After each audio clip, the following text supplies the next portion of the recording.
Hoy vamos a ver, como lo habíamos acordado la vez pasada, cuáles son las etapas del proceso penal. Las tres etapas del proceso penal son la etapa de investigación, la etapa intermedia y la etapa de juicio. La etapa de investigación se compone de una etapa inicial y una etapa complementaria. Pero antes de eso voy a recordar que dice el artículo 213, donde señala que la investigación tiene por objeto que el Ministerio Público reúna los indicios para el esclarecimiento de los hechos y, en su caso, datos de prueba para sustentar el ejercicio de la acción penal, la acusación contra el imputado y la reparación. Aquí hay dos palabras, indicios y datos de prueba, que tienen que ustedes saber conocer. Los indicios son todo aquel elemento que puede tener relación con un hecho delictivo, y el dato de prueba es todo aquello que está relacionado con el hecho. Un arma de fuego, un herido con arma de fuego, un arma blanca, una persona herida. Un indicio que puede haber ahí, las huellas en un vaso, algunas llamadas telefónicas, algo que lo relacione. La etapa de investigación inicia con la denuncia o la querella. Y la etapa de investigación inicial no tiene fecha de cierre, es el término de la prescripción. La investigación complementaria inicia con el auto de vinculación a proceso. Esa es la etapa complementaria, sí tiene término, la de investigación inicial no. La investigación complementaria o judicializada, que dicen algunos, dura 2 meses o 6 meses, dependiendo de la penalidad, la veremos más adelante. En esta etapa de investigación se desarrolla, entre otras audiencias, la principal, la audiencia inicial. En la etapa intermedia, otra audiencia que se llama audiencia intermedia. En la etapa de juicio, la audiencia de juicio. O sea, cada etapa tiene su audiencia principal, aunque puede haber diversas en la misma. ¿Qué es la audiencia inicial? ¿Para qué es? ¿Qué se hace? En la audiencia inicial es donde, una vez que el Ministerio Público considera que se encuentran acreditados los elementos del tipo y solicita la vinculación a proceso, solicita al juez, se cita al imputado para hacerle saber los hechos que hay en la carpeta. Ahí, ¿qué se desarrolla? ¿Qué se hace en la audiencia inicial? El imputado se le dan sus derechos constitucionales y legales, si es que no se les hubieran hecho saber, pero de hecho, desde que lo detiene la policía, tiene su cartilla de derechos, llega con el Ministerio Público y lo mismo. Ahí, una vez que se le leen sus derechos, se le hacen saber sus derechos, si hay detenidos, se realiza el control de la legalidad de la detención. ¿Cómo es eso? ¿O para qué es eso? Es para saber si la autoridad no violentó derechos fundamentales del gobernado. ¿Cómo? Cuando se excede en el término para ponerlo a disposición, cuando se excede en el término de la detención, caso urgente, flagrancia. El MP tiene 48 horas, pero si hay detenido, a la brevedad posible hay que ponerlo a disposición del MP. Y el MP tiene que hacer razonar la ratificación de la detención. Ahí, ¿qué más se hace una vez que se realiza el control de legalidad de la detención? Se formula la imputación. El MP formula, le señala al imputado quién lo denuncia, de qué lo denuncia y todos los elementos del tipo que tenga, sin entrar a profundidad, nada más que acrediten su participación en el hecho. Allí el juez resuelve sobre la vinculación a proceso, y una vez que lo vincula a proceso, ¿qué sigue? Las medidas cautelares. ¿Qué son y para qué sirven? Las veremos más adelante. Y una vez que dicta las medidas cautelares, lo que hace es determinar el plazo de la investigación complementaria. Esa es, a grandes rasgos, la audiencia inicial. Sobre el auto de vinculación a proceso, pues puede darse en esa misma audiencia dentro de 72 horas o la duplicidad del término, dependiendo. 72 horas es cuando la defensa lo solicita y la duplicidad del término cuando se trata de delincuencia organizada. En el caso que el Ministerio Público solicite la procedencia de la prisión preventiva, dicha cuestión se debe resolver antes del auto de vinculación. Ese es lo que debe de hacerse. ¿Quiénes concurren a esta audiencia? Pues por lógica, bajo los principios que hablamos la videoconferencia anterior, de inmediación, todos los relacionados debe estar el juez, el Ministerio Público, el asesor victimal, la víctima, el imputado y su defensor. La víctima o ofendido podrán asistir si lo desean, pero su presencia no será requisito de validez, o sea, pueden o no estar. Pero a veces es necesario que esté mínimamente el asesor jurídico para que le informe al imputado, a la víctima, lo que haya resuelto ahí. Imputación y vinculación. Son dos palabras que salen en esta audiencia inicial. Imputación en el nuevo sistema es un acto formal mediante el cual la fiscalía le comunica a una persona que lo investiga como un presunto autor o partícipe de un delito, las garantías que a su favor debe de tener como imputado y la presencia del juez de control. Ese tiene que estar el juez cuando el MP le hace saber todas estas cuestiones, la imputación. ¿Cuál es el procedimiento para formular imputación?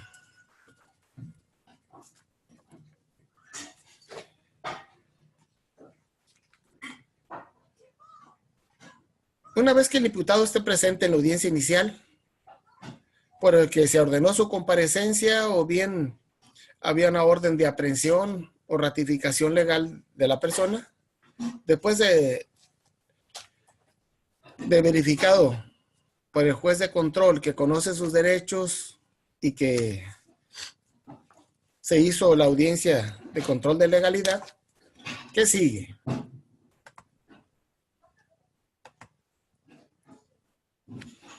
Hola, Ramón, ya te noté aquí.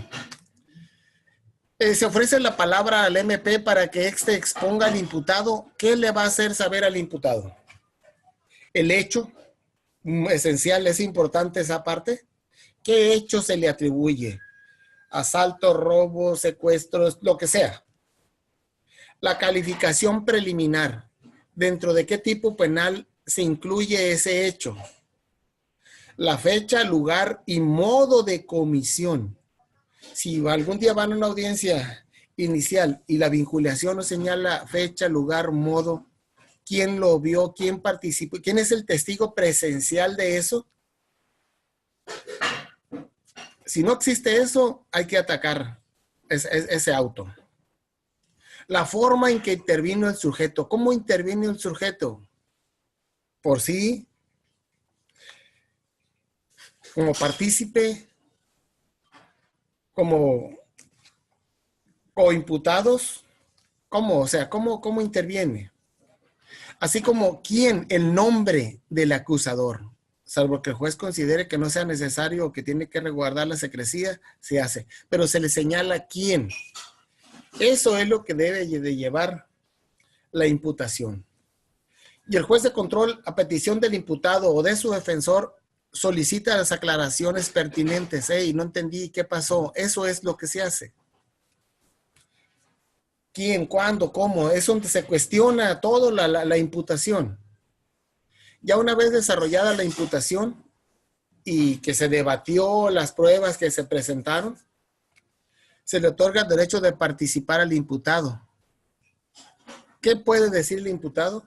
Si participó o no participó, esa es la defensa material que él puede hacer. La defensa técnica la hace su defensor. ¿Qué sigue después de que se hizo la imputación? Pues ahora sí, el juez de control dicta el auto de vinculación a proceso. ¿Qué debe contener? El otro dijimos que debe de contener el auto, la imputación. Ahora es el auto de vinculación. Debe tener 3 cuestiones. Los datos personales de imputado, todos los datos. El fundamento que se vulnera con la actitud antisocial del sujeto y los motivos por los cuales considera que se encuentran satisfechos los requisitos del artículo. Someramente, el lugar, tiempo y circunstancia de ejecución del hecho que se imputa. Eso es lo que tiene el auto de vinculación. Una vez que se dicta el auto de vinculación, ahora sí se analizan las medidas cautelares. ¿Qué son las medidas cautelares? ¿Para qué sirven? Las medidas cautelares son aquellas obligaciones que el imputado debe de cumplir por un tiempo determinado. ¿Para qué? ¿Cuál es el fin de estas medidas cautelares? Medidas cautelares son aquellas para prevenir que el imputado no se sustraiga de la acción de la justicia. Vas a afirmar, te lo vamos a explicar. Que no interfiera en la investigación, que no obstaculice el proceso, que no se dé a la fuga, o que no ponga en riesgo a las víctimas o los ofendidos. Pero, ¿cuáles son esas medidas cautelares para hacer que el imputado no se sustraiga de la acción, no interfiera en el proceso, la investigación, la víctima, al ofendido? Esas son 14 fracciones que tiene el artículo 155 y los cuales son a solicitud del Ministerio Público. ¿Cuáles son? Presentación periódica ante el juez, la exhibición de una garantía económica, el embargo de bienes, la inmovilización de cuentas, la prohibición de salir del municipio, del estado, del país, el sometimiento al cuidado y vigilancia de una persona o institución, la prohibición de concurrir a determinadas reuniones o acercarse a ciertos lugares, la prohibición de convivir o acercarse con determinadas personas, la separación inmediata del domicilio, la suspensión temporal en el ejercicio del cargo cuando se le atribuye un delito cometido por servidores públicos, la suspensión temporal en el ejercicio de una determinada actividad profesional o laboral, la colocación de localizadores electrónicos. En México el imputado las compra, el resguardo en su propio domicilio y la última, la prisión preventiva. Esa es la excepción en el nuevo sistema. En el viejo sistema era la principal. Ahora no, es la última que se aplica esa. Y esas medidas cautelares, si el MP las pide y el juez las concede, no, se discuten y el juez analiza la pertinencia, la procedencia, la afectación que puede tener. Y una vez acordadas las medidas cautelares, las cuales también se debaten, pertinencia, procedencia, mínima intervención, se procede a analizar la etapa complementaria, la cual establece el juez de control. ¿Qué establece el juez de control ahí? A propuesta del MP. El MP le dice 5 meses, mes y medio. Entonces, esa temporalidad, ¿cuándo, hasta dónde se va a hacer? No más de 2 meses ni más de 6 meses. No podrá ser mayor de 2 meses si se trata de delito cuya pena no exceda de 2 años. Si no excede de 2 años, serán 2 meses. Y si excede de 2 años, serán hasta 6 meses de investigación complementaria. Transcurrido este tiempo, ¿qué es lo que sigue? Pues sigue el cierre de la etapa de investigación complementaria. Esta se dará por cerrado, salvo que el Ministerio Público, la víctima o el ofendido o el imputado hayan solicitado justificadamente prórroga del mismo antes de finalizar el plazo, observándose los límites máximos y mínimos establecidos en el artículo 321 que señala el término de cierre de la investigación complementaria. Aquí hay algunas cuestiones que en la práctica es bueno llevarla. Si en dado caso que no requiera, no alcance el término solicitado, el artículo 333 hace una reapertura de la investigación. Entonces puede excederse de ese término. La prórroga del plazo de investigación complementaria. De manera excepcional, el Ministerio Público podrá solicitar una prórroga de plazo de investigación complementaria. Una prórroga nada más. El juez podrá otorgar la prórroga siempre y cuando el plazo solicitado, sumado al otorgado originalmente, no exceda los plazos señalados. Pero el 333 rompe con todo eso. Reapertura de la investigación, dice. Hasta antes de presentada la acusación, las partes podrán reiterar la solicitud de diligencia de investigación específicas que hubieran formulado al Ministerio Público después de dictado el auto de vinculación y que éste hubiera rechazado. O sea, te puede aperturarse todavía más. El juez de control acepta la solicitud de las partes, ordenará al Ministerio Público reabrir la investigación y proceder al cumplimiento de las actuaciones en el plazo que fije. O sea, si se fijan, ¿qué más hay ahí? Podemos desplayarlos un poco más ahí. ¿Cuáles son las consecuencias del término del plazo de investigación complementaria? Una vez cerrada la investigación complementaria, nos señala el artículo 324. Mari Carmen, buenas noches. Bienvenida. ¿Qué sigue después cerrado el plazo? Una vez cerrada la investigación complementaria, el Ministerio Público debe, dentro de los 15 días siguientes, ¿qué? Solicitar el sobreseimiento parcial o total. Solicitar la suspensión del proceso o bien formular la acusación. Es una vez que termina la etapa complementaria, el Ministerio Público tiene 15 días para hacer cualquiera de esas. Se sobresee o bien solicita la suspensión o formula acusación. Ahí es donde termina la etapa de investigación, que se divide en dos.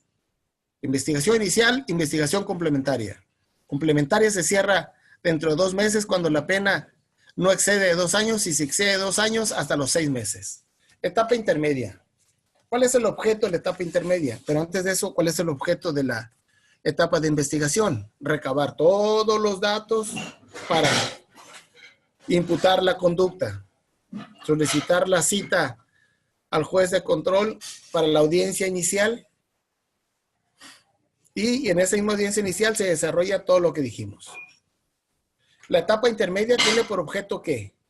El ofrecimiento y admisión de los medios de prueba. Ojo, medios de prueba. Nosotros dijimos datos de prueba. Datos de prueba son únicamente para la etapa de investigación. Medios de prueba para la etapa intermedia. Entonces, en la etapa intermedia se depuran los medios de prueba. ¿Cuáles van a admitirse y cuáles no? Esa etapa intermedia tiene dos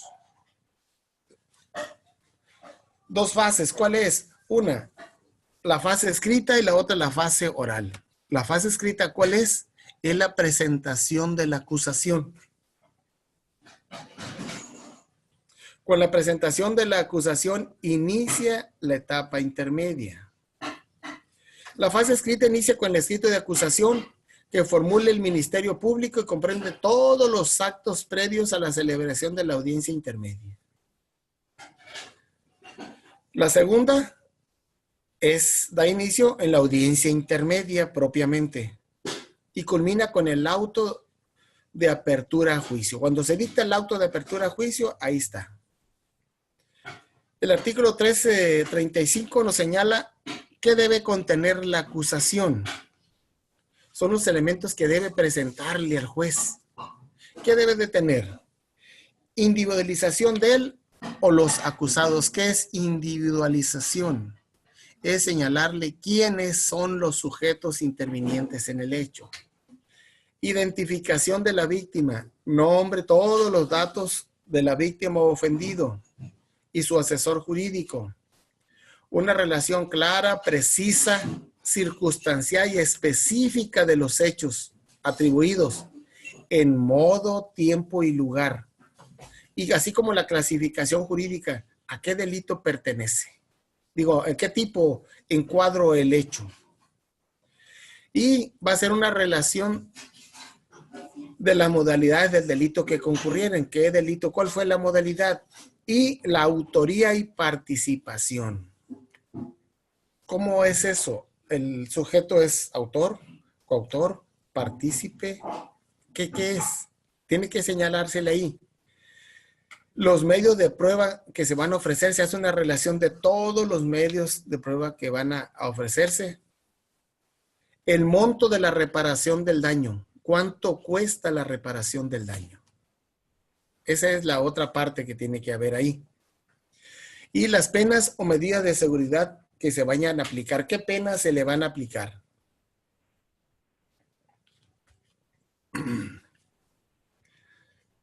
Y la solicitud o decomiso de bienes asegurados, si los hay. Si hubo acuerdos probatorios. ¿Qué son acuerdos probatorios? Son aquellos acuerdos en que las partes se tienen sobreentendidos y aceptados y no se discuten en la audiencia de juicio. Y la solicitud que se aplique a alguna forma de terminación anticipada. Un acuerdo reparatorio, suspensión condicional del procedimiento o un procedimiento abreviado. Ahí, si es que hay, ahí se llega. Y la acusación se podrá formular por los hechos y personas señaladas en el auto de vinculación. Ahí es donde se fija esa parte. Si el Ministerio Público, o en su caso la víctima u ofendido, ofrecen como medio de prueba la declaración, testigos y peritos, ¿qué debe de llevarse? ¿Qué debe de llevar en el escrito de acusación? Y la defensa presenta su contestación del escrito de contestación. A eso se le llama descubrimiento probatorio.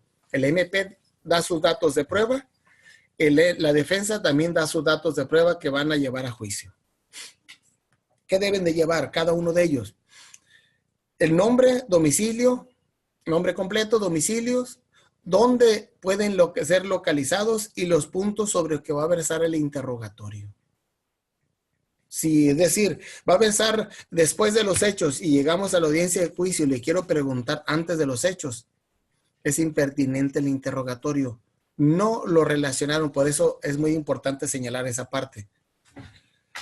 Y una vez interpuesta la acusación, recuerden que la acusación es la parte escrita, inicia cuando se presenta la etapa intermedia, se le corre traslado a las partes, a todas las víctimas, al MP, al asesor victimal, a todos. Y en ese escrito que hace la defensa, ya vimos qué debe de llevar la contestación, digo la acusación. Ahora, la contestación que lleva, señala vicios formales si es que los hay, la acumulación o separación de actuaciones, la manifestación sobre los acuerdos probatorios. Hasta ahí es la fase escrita. Una vez que se presenta esa parte, se corre traslado. Ahora sí, se cita la audiencia intermedia. El juez señala audiencia intermedia para que se lleve dentro de un término que no podrá ser menor de 10 días ni exceder de 20 días. O sea, no menor de 10 ni más de 20. Ese es el término para la audiencia intermedia. Y por una sola ocasión, el juez de control la puede diferir por 10 días. ¿Y quién? ¿A petición de quién? Pues lógicamente de la defensa. Y tiene que motivar las razones por las cuales la pide. La audiencia oral, pues la audiencia oral inicia una vez que se expone el desarrollo. ¿Cuál es el desarrollo de esta audiencia? Esta audiencia inicia con el Ministerio Público, quien hace una exposición resumida, dice el artículo 344. Pero no resume, no es cierto, lee todo lee. y no pasa nada. Puede leer, bueno, si él lee, también la defensa lee, pero hay que ser, que no supla la lectura al argumento.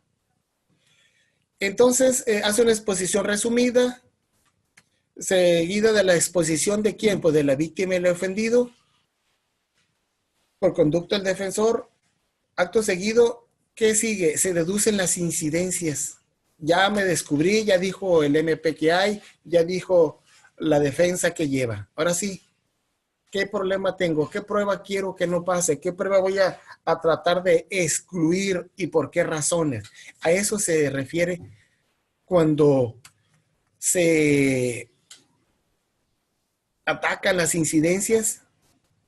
Esa es la cuestión. Esas excepciones de uno y otro. Una vez agotada esta parte de la exclusión de pruebas entre uno y otro, el juez se cerciora de que se ha cumplido el descubrimiento probatorio a cargo de las partes. Si el Ministerio de la Público o la víctima ocultaron una prueba, ¿qué hace? Pues le da a dar vista a su superior. ¿Por qué? Porque bajo el principio de igualdad las partes no tienen por qué ocultar. Y en el caso que sea la víctima o ofendido, se le impone una corrección disciplinaria. ¿Qué son los acuerdos probatorios, dijimos? Son aquellos celebrados entre quién, el Ministerio Público y el acusado, pero que no haya una oposición de la víctima. Digamos, hay una muerte, acreditar la vida. ¿Cómo se acredita la vida? Pues con el acta de nacimiento, ahí está. Vive las personas que intervienen en el reconocimiento del cadáver. Si la víctima o ofendido se opusieran, el juez de control determina si es fundada y motivada la oposición. De lo contrario, el Ministerio Público podría realizar el acuerdo probatorio. Entonces, esa es la cuestión. Ese es el acuerdo que hay entre ambos. El juez de control autoriza el acuerdo probatorio siempre que lo considere justificado por existir antecedente en la investigación con lo que se acredite. Si estamos hablando de la muerte, lógicamente ahí va su acta de nacimiento y también ahí está el acta de defunción. ¿Qué vamos a discutir en la etapa de juicio de la vida? Pues si ya está bien debidamente acreditado. O sea, ese es lo que se ataca a veces. En esa etapa intermedia se da la exclusión de los medios. ¿Cuál es esa exclusión? El 346 dice, exclusión de medios de prueba para la audiencia del debate. Una vez examinado los medios de prueba ofrecidos y de haber escuchado a las partes, el juez de control ordena fundadamente que se excluyan de ser rendidos en la audiencia. Es decir, lleva 10 testimoniales para un mismo hecho. Es sobreabundante, con 3 tiene, ¿para qué quiere tantas?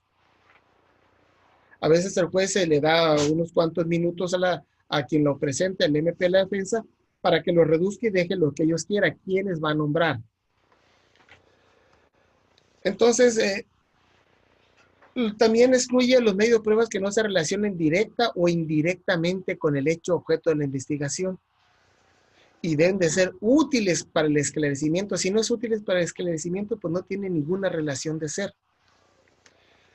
Cuando el medio de prueba que se ofrezca para generar efectos dilatorios, también hay que excluirlos. Son sobreabundantes, les dije a ustedes. Son impertinentes, no tienen relación con el hecho. Hay que quitarlos. Son innecesarias. 10 testimonios para uno solo. O bien, porque esos medios de prueba fueron obtenidos con violación de derechos fundamentales. ¿Cuáles? Torturados, ausencia de la defensa. Entonces, esa es. O bien, porque contravengan las disposiciones señaladas en el código para su desahogo. Ahora bien, la decisión de la exclusión de los medios de prueba siempre es apelable. Esa apelación, aquí es donde entra la discusión. Dice que a partir de que es notificado, quedan debidamente notificados al cierre de la audiencia inicial. Pero, ¿de dónde sacan los argumentos de lo que dijo el juez para ponérselo en la apelación? Tienen ellos 72 horas acuerdo interno de los tribunales para entregar los discos. Y tengo 3 días para hacer la apelación. Entonces, ahí, pues, ¿qué tiene que uno? Echarle uno ingenio, ir anotando lo que dijo el juez y sobre ese hacer la apelación. Bien, el auto de apertura a juicio, antes de finalizar la audiencia, el juez de control dicta el auto de apertura a juicio. ¿Qué es el auto de apertura a juicio? Es donde se va a recabar toda la información para mandar a la siguiente etapa. La etapa intermedia termina con el auto de apertura a juicio. La etapa de investigación con el auto de vinculación a proceso. Entonces, ¿qué debe de llevar ese auto de apertura a juicio? El tribunal competente que celebra la audiencia, fecha, hora, individualización de los acusados, nombre, domicilio, todo de los acusados. Ojo, aquí ya no se llaman imputados, se llaman acusados. Ya se presentó el escrito de acusación, ahora es acusado. Se presenta el citatorio para hacer la imputación, son imputados. Una vez que son sentenciados, ¿qué es? Sentenciados. Una vez que causa estado la sentencia, ¿qué son? Reos internos. Entonces, eso es lo que tenemos que ir cambiando. Aquí cambia también la otra parte. Datos de prueba, audiencia inicial. Medios de prueba, audiencia intermedia. Prueba, una vez que esos medios de prueba ante el juez se han desahogado bajo los principios de inmediación, continuidad y todo lo que vimos, ahora sí se llaman prueba. Esos son los diferentes nombres que tienen. Lo otro que también cambia en este sistema, y se los expliqué, los tipos de jueces: juez de control, juez de juicio y el juez de ejecución, el que se encarga del cumplimiento de la sentencia. Allí también hay otros juicios. Entonces, ¿qué más debe de tener el auto de vinculación a proceso? El auto de apertura a juicio, perdón. El auto, ¿qué más debe de tener? La acusación que se le hace con las correcciones que se hubieron dado, los acuerdos probatorios que hubo en la audiencia intermedia, los medios de prueba que pasan a la audiencia de juicio, que para ser desahogados como prueba, las medidas de resguardo de identidad en el caso que así lo requieran, y todas las personas que van a ser citadas a la audiencia de debate y las medidas cautelares que existan. ¿Cuáles son esas medidas cautelares? Son las que dijimos, para que no se vadan, para que no interfiera el proceso, que no interfiera con la víctima ofendida, que no interfiera con la investigación.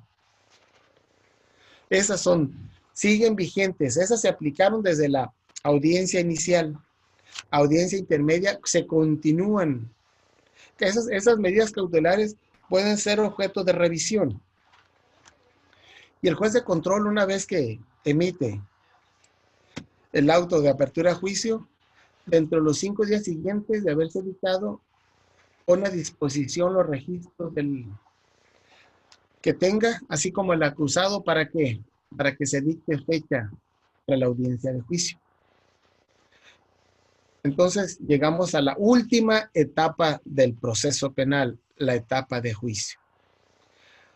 Esta es una de, como todas, cada quien tiene su importancia. Aquí, ¿qué hace? Aquí se van a debatir las cuestiones esenciales del proceso. Ahora sí, todos los testigos que hay en la carpeta de investigación, entrevistas, declaraciones y todo lo que hay ahí, no tiene razón de ser si es que no se desahoga, no dice todo lo que allí hay ante el juez.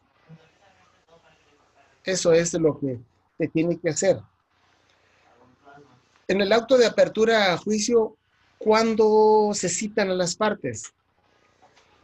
Deberá establecerse la fecha para la celebración de la audiencia de debate, que debe ser dentro de qué término, no antes de 20 días ni 60 días naturales, o sea, 20 y 2 meses para la audiencia de juicio, contados a partir de la emisión del auto de apertura a juicio. Se cita oportunamente a todas las partes al debate. Al acusado debe ser citado por lo menos mínimo con 7 días de anticipación al comienzo de la audiencia. Y la audiencia de juicio se podrá suspender por una sola ocasión por 10 días naturales. Si excede de esos 10 días naturales, todo lo que se hizo, el juez se enfermó, se vuelve a empezar. Esa es la cuestión. Si excede 10 días, 11 días, todo lo que se hizo se anula y volvemos a empezar. Ahora bien, si la audiencia de debate de juicio no se reanuda más tardar al 11º día, se suspende todo, se considera interrumpido y se reinicia con un tribunal distinto y todo lo actuado es nulo. Entonces, esa es la cuestión. La etapa de juicio se ve cortita, es una etapa muy larga, hay que estudiarle mucho, cómo se hace el interrogatorio, el contrainterrogatorio, la pertinencia de declarar o no declarar del imputado, de que se sujete a interrogatorio o no, declarar que es hablo y es todo lo que quiero decir y me siento. Interrogatorio es que le pregunta el MP, le pregunta la defensa, esa pertinencia hasta dónde es bueno que hable o no. Entonces, esas son las 3 etapas del proceso penal. Voy a abrir el micrófono, David. ¿Alguna duda?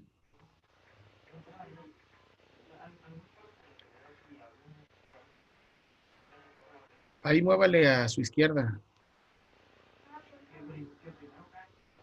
¿Duda sobre lo que vimos?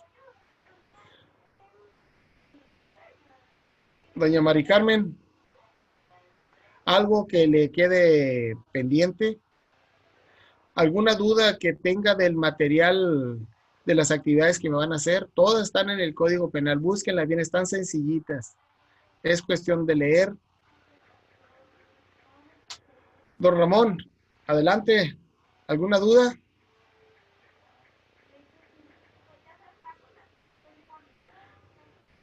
Si no hay dudas, pues damos cerrado a esta videoconferencia a las 10:10. Esperando que pues me manden todos los trabajos en la verdad posible. Tenemos todavía esta semana para cumplir con ellos, están sencillitos. Si tienen dudas, échenme un grito por teléfono o por el foro, porque el nuevo coordinador académico todo quiere que sea por el foro, entonces con toda confianza. Prisión preventiva, aquí dice de Ramón, pero no le entiendo. Don Ramón, prisión preventiva. La prisión preventiva es una medida cautelar excepcional que solo se aplica cuando son insuficientes las otras, o bien que el delito merezca prisión preventiva oficiosa. ¿Cuáles son esos delitos que meritan prisión preventiva oficiosa? Pues homicidio, delincuencia organizada, violación, secuestro, y le agregaron otras más, trata de personas, ya estaba. Entonces, esa solo es la excepción. La gente le giran orden de aprehensión, dicen ellos, o que le salen una prisión preventiva, se quieren amparar, no procede. ¿Por qué? Porque esa es como se va a llevar. No podemos amparar contra la prisión preventiva dependiendo el delito. Pero supongamos, es violación y no quiero llevarle proceso interno, ¿me puedo amparar? Lógicamente que no. ¿Es homicidio? ¿Me puedo amparar? No. ¿Es delincuencia organizada? No. ¿Es narcotráfico? Tampoco. Entonces, esa es huachicola, no es que vienen. Todos los delitos sexuales entran ahí. Entonces, portación de arma, muchos atacan estas nuevas modalidades que hicieron de prisión preventiva, pero pues en la práctica el tipo trae un cuerno de chivo. ¿Quién en su sano juicio puede traer un cuerno de chivo y no sea delincuente? Traía un Barrett y se fue bajo medidas cautelares. ¿Cómo? O sea, ¿por qué trae ese tipo de arma y que ande libre? pero hasta que no les pasa, entonces sí, la sociedad empieza a dar problemas, a exigir que la justicia está muy light. Entonces, si no hay nada más, muchas gracias por su participación en la última de proceso de derecho procesal penal. Les deseo mucha suerte y a la brevedad mándenme los trabajos, por favor. Buenas noches, Mari Carmen. Buenas noches, Ramón. David, gracias por ser siempre puntual.